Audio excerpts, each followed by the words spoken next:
Hello, welcome back to the fish locker out on the shore. Now I've took myself down here out of the way of the wind. We have had some hellish weather lately and everywhere has just taken a battering. This is the first opportunity I've got of getting down on the rocks on a decent tide. Now the tides aren't as big as I'd like to go and forage, but it was impossible to get down here before.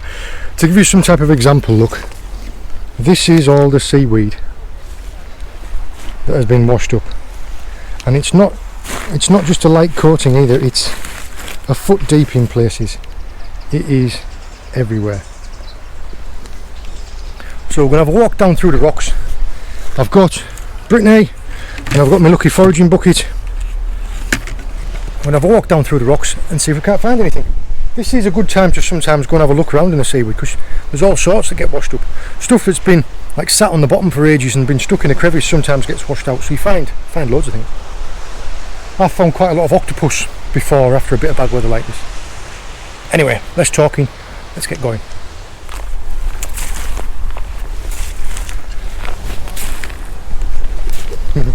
Actually, I will say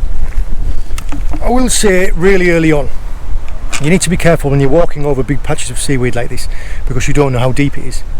Could be 2 inches deep, could be 2 feet deep. I've seen loads of people going up to their knees or up to their waist in a rock pool because they think it's only just a little bit of seaweed, and it's actually a really deep pool covered in seaweed. Now I can see here the sand, so I know it's going to be no deeper than that. You just need to be careful. The majority of it is big pieces of kelp, big kelp fronds like this. Little bits of dulse, some sugar kelp, little bits of sea lettuce. These are the stalks from the kelp there, look. But you can see it's everywhere.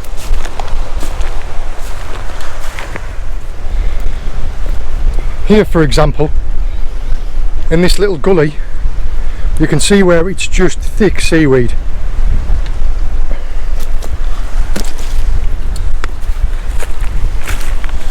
There's quite a lot of winkles. These are periwinkles and these are netted dog whelks. You see the difference between the two? These are a grazer. They'll feed on algae and seaweed growing on the rocks. These are actually like a scavenger. They'll feed on dead crabs and dead fish. Speaking of which, there's a little, I'm not sure, I think that's yeah, it's a Risso's crab.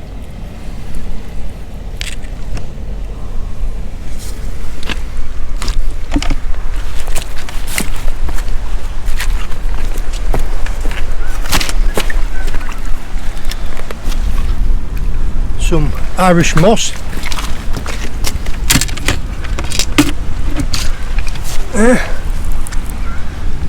Some rack.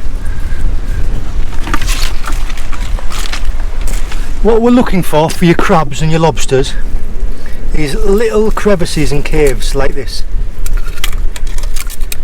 and they just live down in the little holes.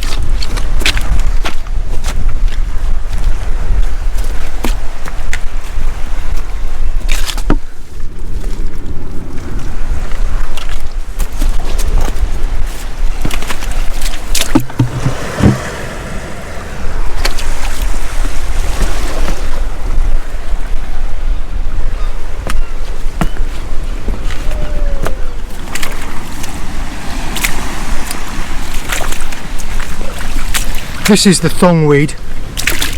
It starts off in these little discs and then these grow out of them, look.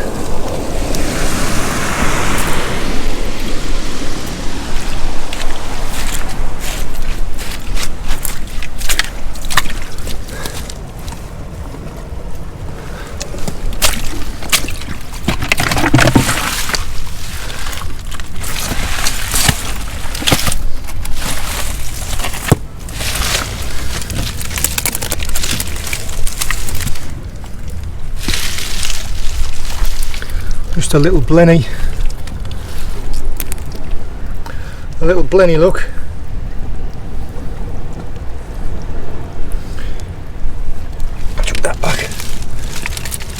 and a little furrowed crab. Let's put them all back up. I'm not going to put that rock back on them because I don't want to squash them. These little pools here are lovely. Just its own little micro ecosystem. We've got everything from sea lettuce. Now this is edible. Well actually, there aren't any poisonous seaweeds.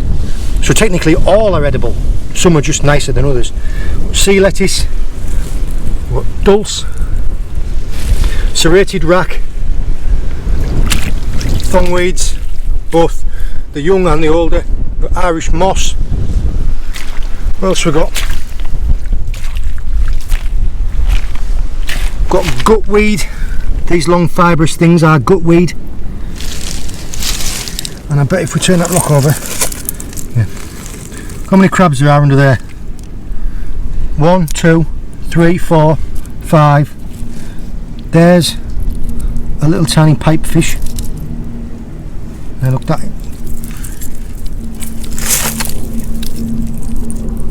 When I can get hold of it. I'm trying to be gentle with it. That there, if you can see, is a little fish. It's called a pipefish.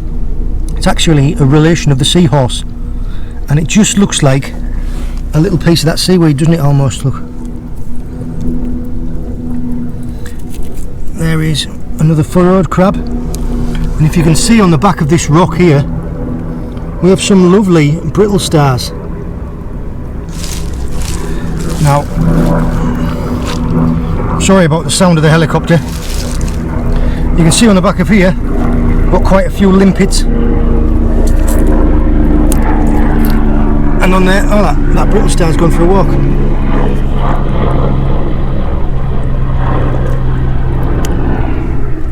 These white worms here are called keel worms. Oh look, there's another pipefish. So there's 2.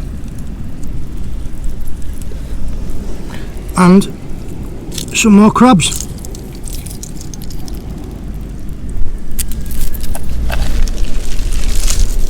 Oh, he's hungry, he's ready for it, isn't he? A little queen scallop shell. Right. Let's cover them back up and see if we can't find something bigger. That is what I'm looking for. See the antenna? See that little antenna poke out then? Just a little cave. Oh look. There. Gently does it.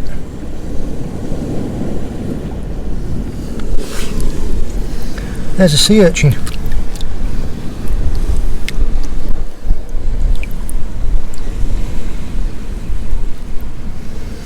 Now we'll get 2 types of sea urchins really here in the UK. This type and a big pink one. Now I'm going to get Brittany out and I'm going to see if I can't persuade that lobster out of that hole there. But that's exactly what you're looking for. You're just looking for like a little cave. Yeah. I took this out of the way so I don't end up putting my elbow down on it. There's a pretty little snake, looks an enemy as well.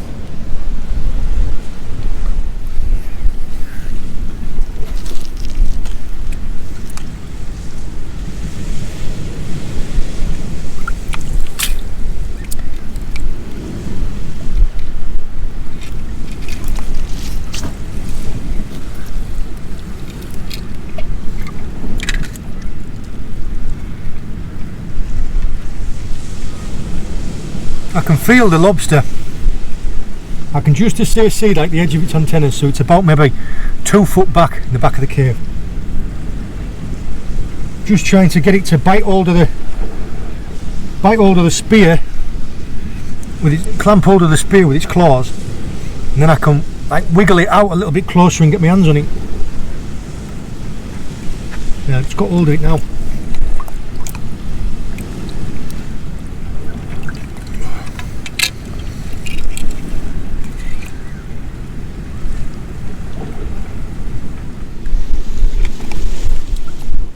Right, I've got it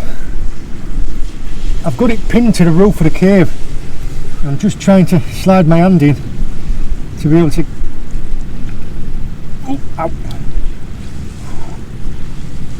Got it. Oh,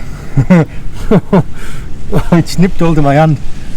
Just got hold of a little bit of my skin. Oh. Didn't even get my other hand in behind it.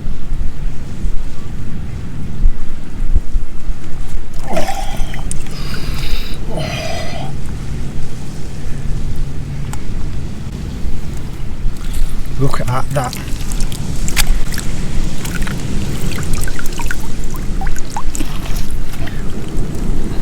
That's what I'm talking about.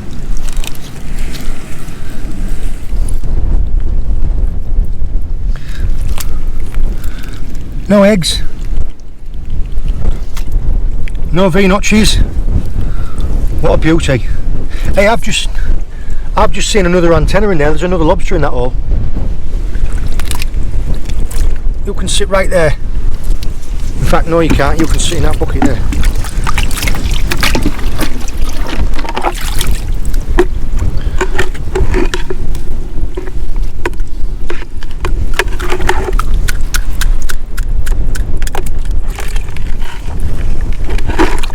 You just stay there, love. Yeah, there's another lobster in that hole. You see where it nipped my hand? Just had my hands in. I had my hands in and had hold of its claws, and it just to say got like a little tiny, can't show you, just nipped a little tiny bit of my skin like that. Right, so there's a second lobster in that hole. If that's a female, that one's going to be a male, I bet you. See if I can't get him out. Right, well I've tried and I just can't get that other one out of there. Every now and again when I leave it, it'll poke an antenna out and wave around and then just shoot back. But that hole goes a long way back. I chanced it and I had my entire arm up the back of the hole and I still can't reach where it is. So it's somewhere in the back of there. But we got that fantastic lobster out. It's a cracker.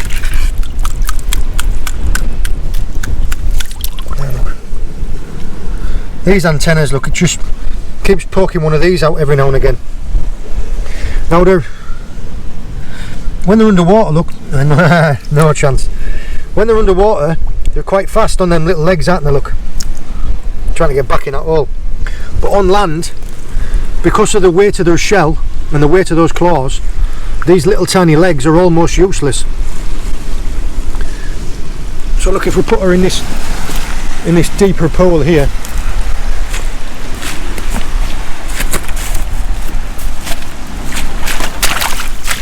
put her in this deeper pool here and she'll cut about fine.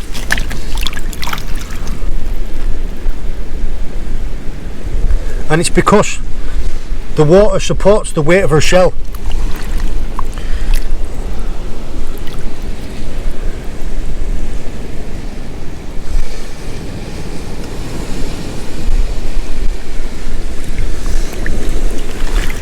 A cracking lobster. People who watch a lot of my videos, they will have heard this before, but I'll explain it for anybody who's new. In my area there is a bylaw, there's quite a few.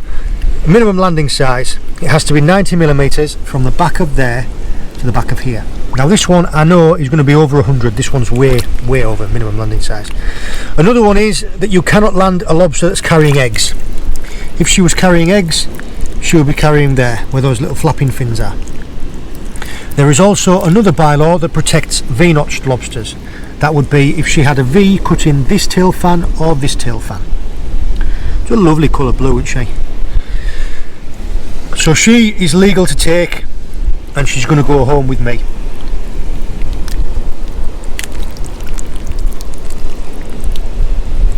A stunner, isn't she? Get her back in that bucket. Get her in bucket.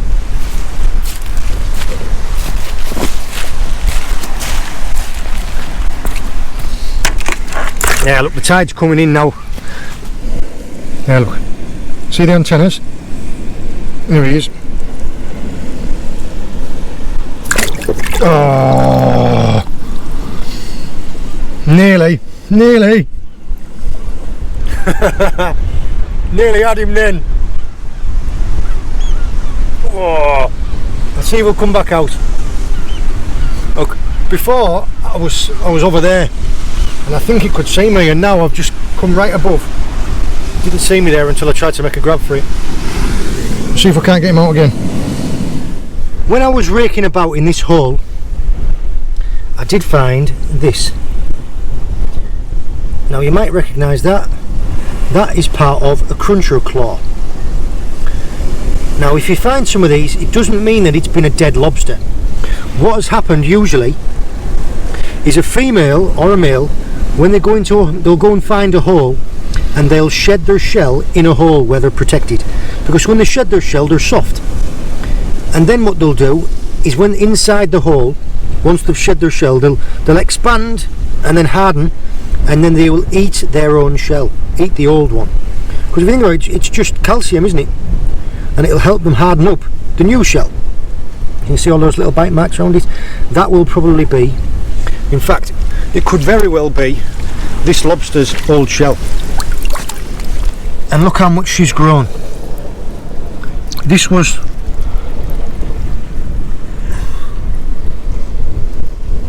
likely the top part of the cruncher. See how much she's grown in that one shed?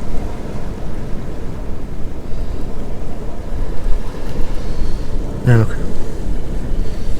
You're not going back in that hole. No chance. No chance. Anyway, he's put up a valiant fight. I've missed him twice now. I'll give him his chance. Tide's coming in around me, and we're going to head away and we'll have a look somewhere else. But yeah, fantastic result. Let's have a look and see what we can find under here. Oh, there's a tiny little velvet swimming crab. Even at this size, they're really aggressive, aren't they? Ow! There he is. How aggressive they are. Right. There is a crab.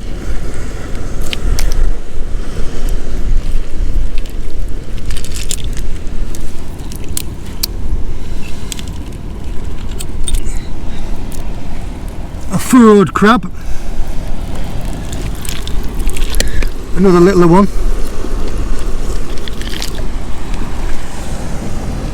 Some little porcelain crabs. Put that aside for a second.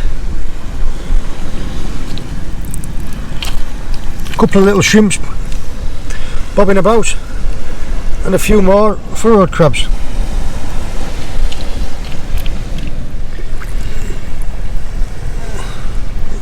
There's another brittle star. In case you don't know what I'm looking at, it's that there.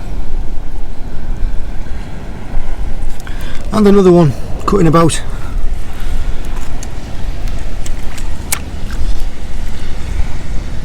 If you're turning rocks over, one of the easiest things to do is look, if you can fit your fingers underneath it, then it's worth turning over.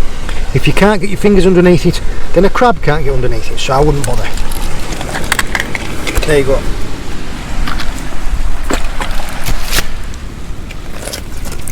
Look, there's a slightly bigger velvet swimming crab.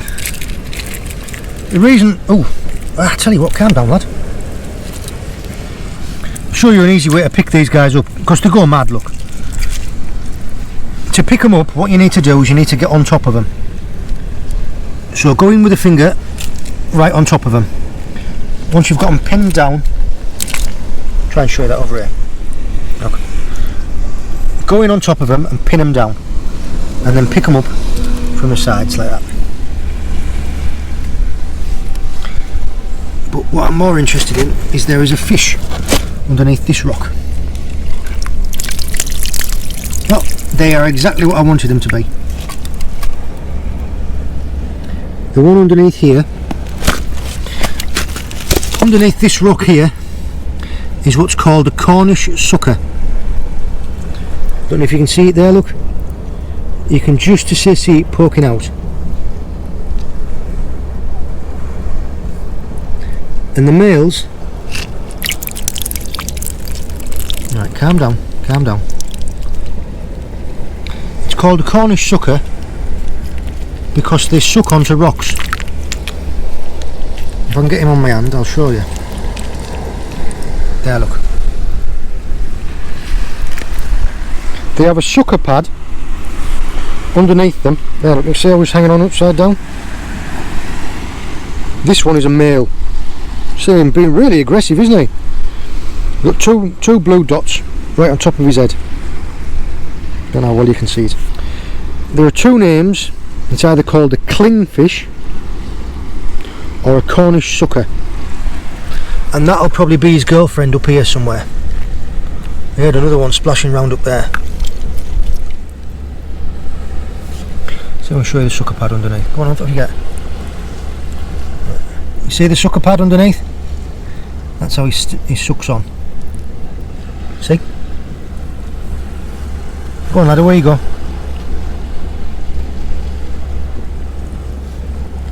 There he is, look.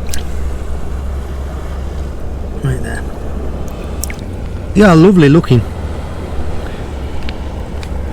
I can't remember the Latin name off the top of my head, but I'll put it in. There are a lot of big limpets around here, but what I'm most impressed about is the number of winkles.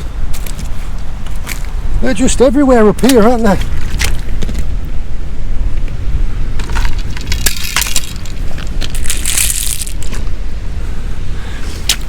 Now these are edible. If you can see inside of there is a little snail. You boil them and eat them. Used to eat them when we were younger.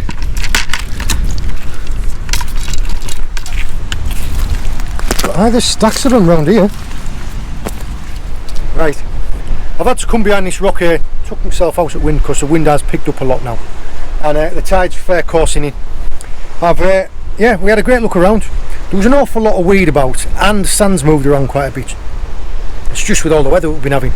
Now I have found in the past, and it is the case, is that if there's been an awful lot of sand moving around and the seaweed as well, when it all moves around it fills the holes up and you won't get the crabs and the lobsters. Normally areas which have got like really good crab holes and lobster holes, if they're full of seaweed you won't get a lobster in there. Lobsters, no, they move, they go somewhere else. Same with the sand. There's a lot of sand moving around, they go somewhere else. Because you wouldn't want to be, think about it, if you wouldn't want to be in a cave and have the cave filled full of sand and trap you in there, would you? So they move, they go somewhere else. Did find one cracking hole though, it had 2 lobsters in it. Managed to get one of them out. One of them though, oh, he was crafty. Nearly had him twice, but so look at the draw. You win some, you lose some, don't you? You cannot complain about this fantastic lobster there though, can you? What a stunner she is. Great massive claws on it. What a beauty. Just pop me in the eye, don't I? Yeah, and she nipped me on the way out, so yeah, she got her own back. Take it easy. I aren't going to eat this now. I would like to share it with the rest of my family. So what I'll do is I'm going to take it home, and if my wife would like to eat it tonight, I'll cook it tonight for us, and if not, then maybe tomorrow me and my little boy will go out on a beach somewhere and go for a walk, and we'll take it and we'll have a beach cook up. It's nice to have options, isn't it? I had a lovely little walk about in the rock pools as well. Some nice little pools that weren't all full of weed. Found some nice crabs, some fish. I'm glad I got to find a Cornish sucker to show you. They are really cool. Shrimps, crabs, brittle stars, some nice seaweeds still, the ones that haven't been ripped off the rocks. Yeah, I love a little walk on the beach. Just James and I have come out with our lobster that I found on the shore yesterday, and unfortunately it's getting to that point of time now where down in Cornwall you cannot go anywhere without finding a load of tourists. And we've come to try and find a little bit of a sheltered area away from some people for us to have a little bit of a cook up. We're going to cook the lobster, aren't we? Yeah. James is busying himself finding kindling, so we're collecting some bits of kindling. And we're going to be using, what's this? A rocket stove. A rocket stove. What do you tell usable chairs? Yeah, or you can use it for a chair, is that what you're going to do? You don't want to use it for a chair when you're using it for a rocket stove because you'll burn your bottom, won't you? Well, it's not on. No, it's not on yet. What you do is you light a fire in this hole. You want to jump up a second? And it feeds up through there. So I'm just going to sit a pan on top of there and, well, just like this. Jump up a second, please. Why? I need my rocket stove.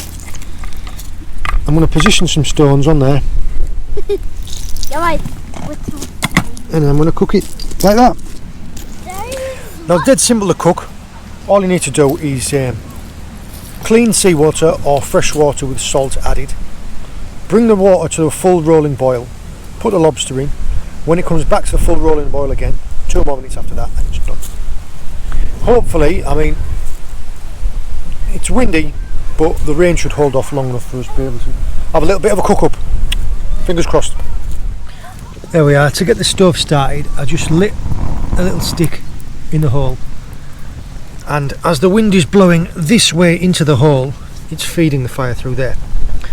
Now when that's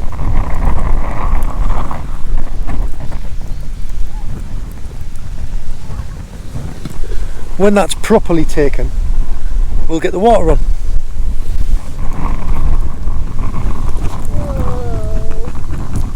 Whoa. Here you see how feeding the little sticks down into there, the air blowing in there feeds the fire in that hole. So I'm just taking a couple of my little sticks, just slotting them down in there, just to help the fire build. And then eventually it'll feed itself and burn through the log. Lovely stick. Oh, that is a lovely stick, James. Well done. How about it in? Not just yet. Why? Get the water onto the boil, and then we'll get the lobster in. That rocket stove there is working perfectly, if you can see.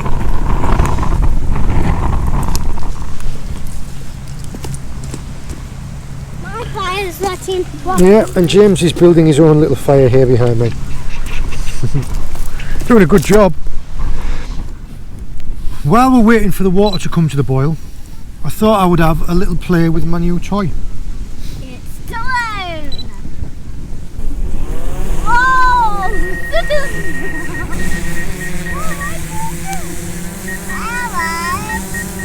You gonna wave?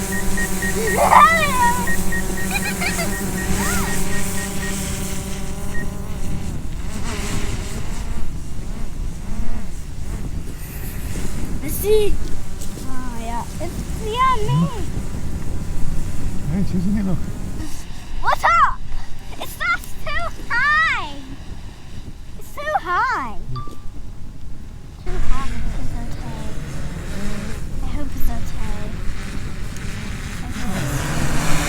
See now. See now. Right. See you, Bob. Stay away from that stove. There is steam. Right, that water's come to the full rolling boil now. So we'll get the lobster in.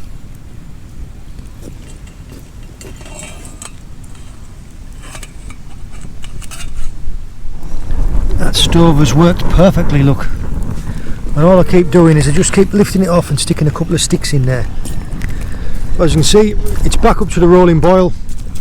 Another couple of minutes and it'll be ready to come off. You excited? Yeah!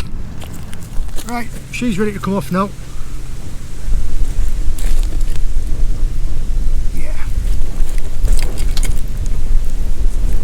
Whoa. What? She's warm. Give her that. Oh, there you go. Are you doing the butter or what? Yeah, I'm gonna melt some butter now. Then I can smash all the cells. And then you can smash all the shells. With this smashing what? If you want.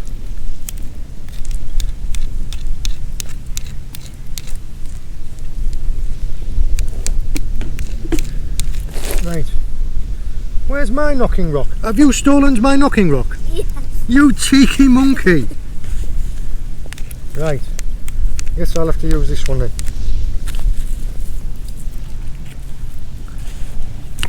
What would you like? A claw and a leg. A claw and a leg. Smash this. Right. Dad.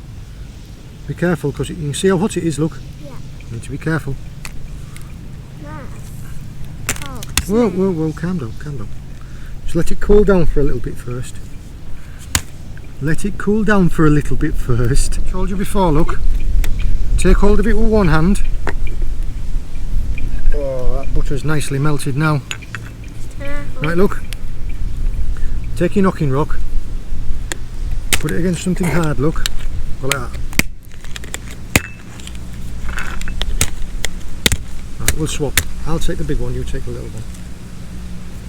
Before you do yourself some damage.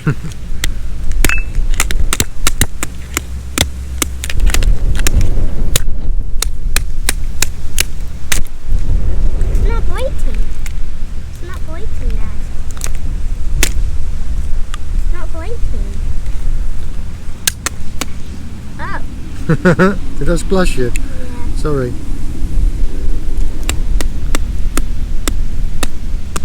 Nothing's happening. Dad, this soap. If you want.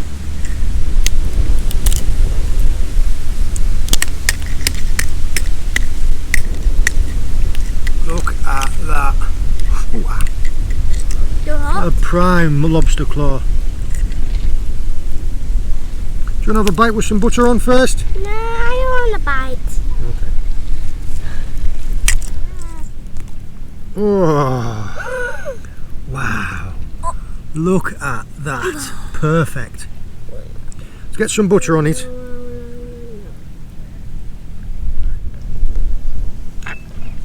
Okay. Open wide.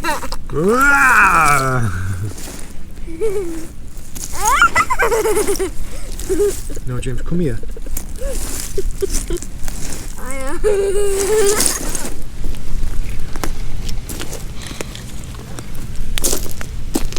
I've shown people this in other videos, but to break into the tail, the easiest way is if you take hold of the tail fan, just turn it side to side and it pops off like that.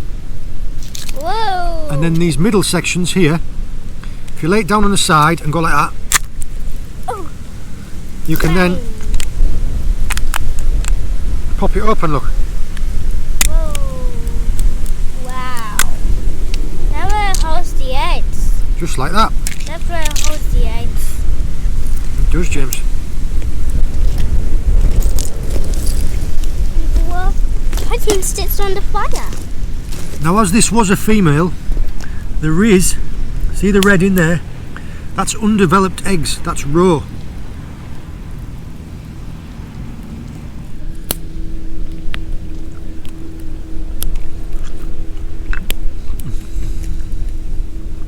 You can't do this and keep clean.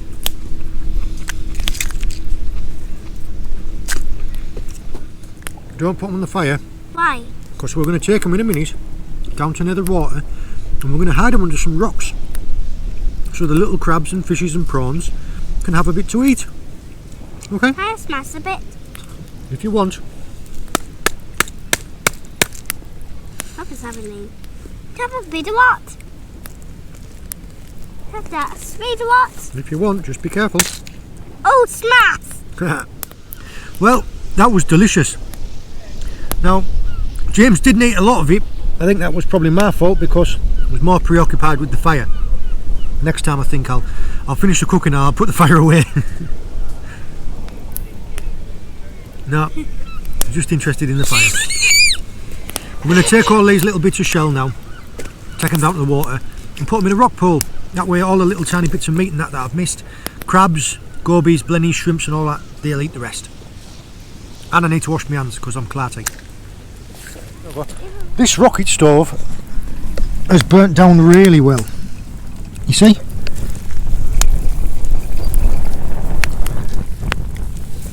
There was the entrance hole, and there was the four sides. But the beauty about these is, look, see? Completely contained.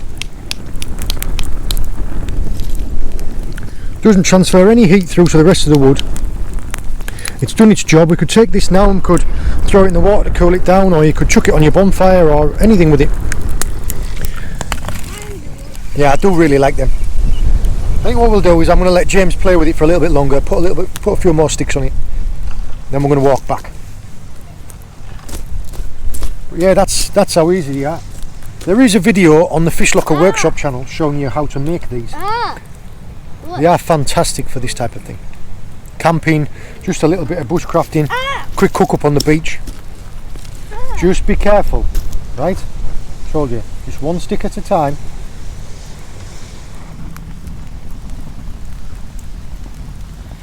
You alright? Yeah. Enjoying that fire, aren't you? Yeah.